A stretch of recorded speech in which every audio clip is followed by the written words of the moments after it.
Okay. So, what was your responsibilities at the Olympics? Oh, okay. My responsibilities were my role was, team leader for singles and pairs, or not team leader, excuse me. I was team manager and technical advisor for singles and pairs. So in that role, um, I worked with Richard Daly, who was in charge. He had the same job as me, but he was on the dance side, and we worked together. And then Mitch Moyer was the actual called the team leader, but he was the headquarters employee that reported back to the USOC on the athletes' whereabouts and anything to do with athletes.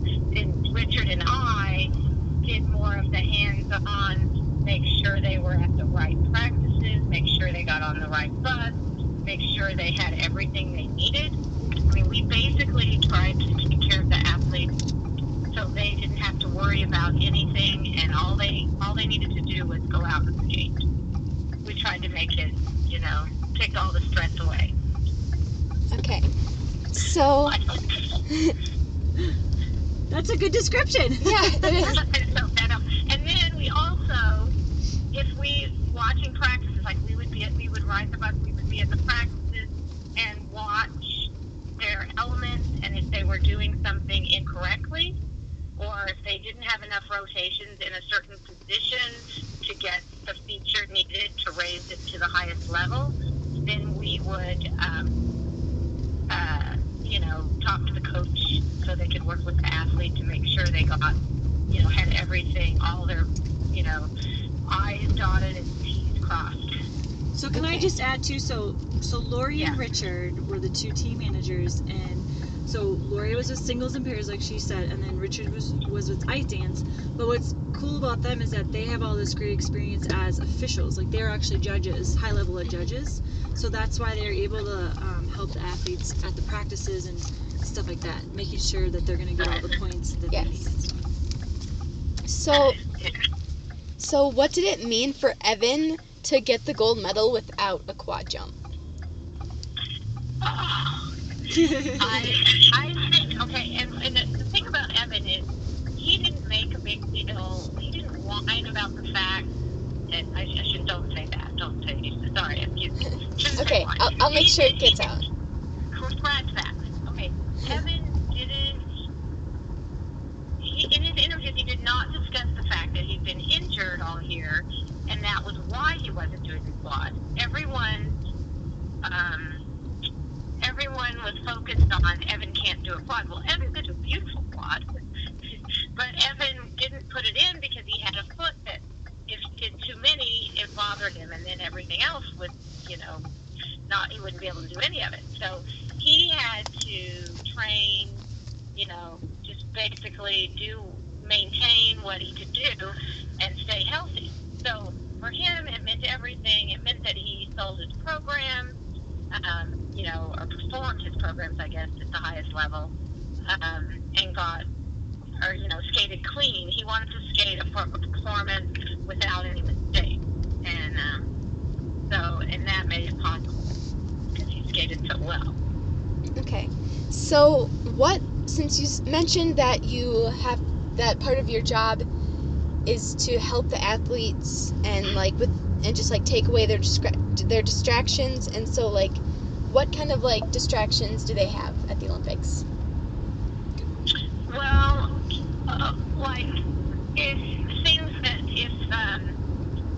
that's a good question. How do I do it? Okay. Distractions might be in the village. Let's say the night before they're going to skate, they're having some concert outside our hotel room or our dorm rooms or something. And they might not be able to sleep. So we need to make sure that they get the best sleep they can, and so we would plan ahead and try to stay on top of things. Or, for instance, the distraction might be he wants to be at the rink at 5 o'clock. Does he take the 3 o'clock bus? Is there going to be traffic? We everything. And I remember someone forgot something, skates or an outfit or something, and they had to go back. And we had keys to get in each of the rooms, if you remember. Or we had to be able to get in their rooms to get to get stuff if we needed it. And we, just anything that might go wrong. If they need a Kleenex, if something rips, we sew they lift their arm, if they get a hole, we have to sew it up real quick. We just have to be prepared so that they stay calm. Extra laces, we carried supplies, and Julie can certainly let you know because she was the master of helping us make the best kits for our team leaders that had everything. We'd have scissors, we'd have screwdrivers, we had, thread, Band-Aids, all those things. If they went out, if they had a Charlie horse, if they had something, we had a physical therapist there, we had the doctor there, we had Mike Cunningham, who was a blade specialist or boot specialist. If there was a problem with the boots or blades, he would deal with that. And, we just tried to think of anything that might, be an issue. Okay. So did the athletes get, wake-up calls if they wanted to wake up at a certain time? That's a good question. If they wanted something, they might ask us, and we would definitely wake them up. But for the most part, I think they said they had their own alarms or phones that they used, and their coaches. And all the coaches were on the same floor of the athlete village with the athletes, not in the same room, but we had everyone together. So what were some challenges that you had, with your job at the Olympics? I want to say this just for Julie, and then we will not put it stricken from the record. Mitch, my old boss. Mitch, Okay. Don't put that in. No, Okay. That was for Julie. Okay, challenges we had. Okay, the challenges we had were the pairs, we had to be in two places at the same time. There weren't enough of us to go around, and we needed to be at the competition for the pairs, and maybe our men or our dance, someone was competing somewhere or practicing somewhere else, and so we couldn't be at every single thing. There were a couple things that we didn't cover, but they knew, for the most part, they either told us they weren't going to practice and they changed their mind and went, and we might not be there. That was a logistical thing, trying to keep track of them because they changed their mind. And for one issue was the drug test for doping. They have to be available. All the athletes have to be available 24/7 for drug testing. They have to say their whereabouts. And Evan, one night, decided not to stick in the village. He was going to go down and stay at a hotel. He was at the safe house. Yes. Yes, and I'm the one who drove him back. And then they had to come back because he told them he was so he had 1 hour to report, and I think he was very close or didn't make it or did barely make it, whatever it was. Yeah. He barely made it back in time for the drug testing people. Just corroborating my story there. Yeah. You had to be where you said you were, and they said, "Where are you? We're looking for you." So he had to go back, and that was an issue. So what did you enjoy most about your job? It was just the most special time in my life. I think walking into because everyone will tell you the opening ceremonies is incredible. Both the opening and closing were incredible. But we did a meet and greet with the vice president. They had a team of dignitaries that we met with. That was exciting. But most of all, I think the thing I enjoyed the most, besides just being a part of Team USA and all of the different sports in the building that had all the U.S. athletes, was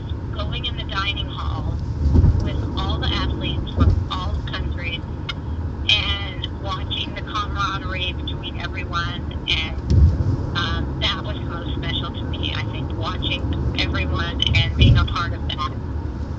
Okay, so did you have to approve the costumes that the figure skaters wore for their programs? Actually, no.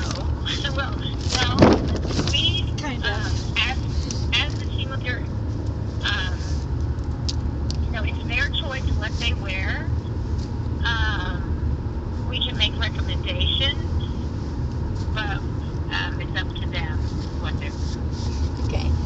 So, were you did you help them with scheduling interviews, like with Evan after he won his gold medal? Did you help with that, or? Yes, somewhat, but most of all, we had at the time I believe it was Scotty Bibb. She was the U.S. figure skating media representative there, and so she handled most of that. And what was really exciting, okay, so after he won, so Mitch stayed with him for the press conference. Okay, let's see, what did I do? Okay, so he stayed for the press conference with him, and Scotty Bibb handled that.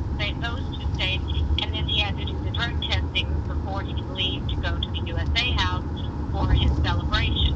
I mean, anytime, as Julie, I'm sure, told you, anytime you get a medal in the Olympics, the Yes. USA House has a party for you. And so we left after the event, and Richard was with me too, and we left with Mike Cunningham and went to the USA House for the part to set up for the party. We had all the red, white, and blue novelty items, hats, horns, leis, pom-poms, everything for the party, and we had some mylar balloons that were flags that we had brought from the U.S. that we had to get helium in, so we had those ready, and we decorated, and we just were prepared for the party. And then and everybody went straight there after the event, so we were all waiting for his arrival there. But Scotty Bibb handled all the media interviews for our U.S. figure skating event. So, did you ever talk to the athletes before their performances, or did you kind of leave that to the coaches? We pump them up and talk to them, but there's a time when they get in their zone, and when they go into their zone to prepare to go on the ice, and then it's up to them, and we step back and let them have their moment. But any discussions throughout the week, on the bus, at the village, throughout the whole season, you're close to those athletes and you talk to them about different things. But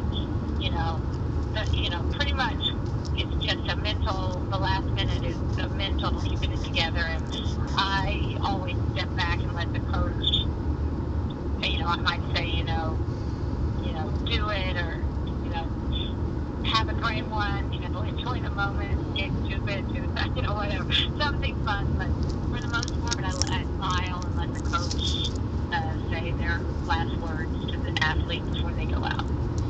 So, what have you done, like after the Olympics, what have you done since? Oh my. Well, I just returned from Estonia, where I judged the pairs at Junior World. And this year I was a team leader in Russia, a Cup of Russia this year, and that was in Moscow, and that was a great event. I also team led and judged at the Golden Spin of Zagreb in Zagreb, Croatia, and was a team leader for a junior Grand Prix in Dresden, Germany in the fall. And those are the events that I did internationally this season. So, if you're judging an athlete that you were formerly a team leader for, would you, since obviously as a judge you can't be biased, but do you think that you judge them a little bit like harder because you know what to look for and you know like. It is hard. You're right. Yeah. I think I'm tougher on them because I know too much. Yeah, like you know what they expect a lot. struggled It's with. hard. And, It's really hard. You have to really clear your mind of what you know and try to be, as best you can to be fair. I always try to, go overboard to be fair. And sometimes you're harder on your own people because you know too much about them. yeah. So, are there any other like tidbits that you want to share? Oh, gosh. Well, I can tell you we had a wonderful support staff in Julie Schmidt, who she led what do we call it, the office, really, next to the arena, where the parents could come, and we had USA novelty items there they could pick up, like for cheering, and they could come and pick up their tickets, they could come and get information. She was great help. I don't know, she did all the friends and family, so she arranged she did all the logistics for the parents. And I'm sure when you talk to Tanya, she'll have a lot she will know all the ins and outs of the things that Julie did that helped her, because all the families needed, hotels and tickets, and it all happened in just a few weeks because you don't know who's going to the Olympics until after our national championship is over. So some people, think they may be going, but they just don't know for sure. So once they find out for sure they're on the Olympic team, it's only a matter of weeks before they leave, and they have to have arrangements made. So Julie handled all that, and that was fabulous. Okay, that's all we have, Lorrie. So, so do you want me to send you a copy of the finished product?